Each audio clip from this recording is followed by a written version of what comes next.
ఇక నువ్వు మరణించిన తరువాత ఇక నువ్వు పైకే. నిన్ను ఒక మహాకర్షక శక్తి ఆకర్షించబోతుంది. యేసుక్రీస్తు వారు ఒక మ్యాగ్నెటిక్ పవర్ అనుకుంటే, నువ్వు ఒక ఐరన్ పీస్ అనుకుంటే నిన్ను అతను ఆకర్షించుకుంటాడు. పైన ఉన్నవి భూమికి ఆకర్షిస్తున్నాయి, కానీ నిన్ను కలిగించిన సృష్టికర్త దేవుడు, నిన్ను రక్షించిన యేసుక్రీస్తు వారు నిన్ను పైకి ఆకర్షించుకుంటారు. ఆకర్షణలోనికి నువ్వు వెళ్ళిపోతావు. అలా ఆకర్షించుకోవడానికి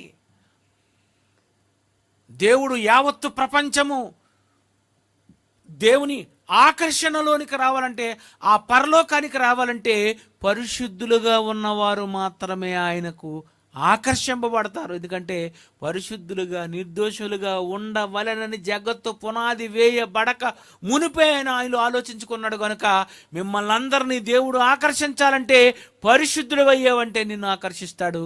అలాంటి పరిశుద్ధుడిగా నిన్ను మార్చాలంటే అది ఒక్క యేసుక్రీస్తు వలన మాత్రమే అవుతుంది.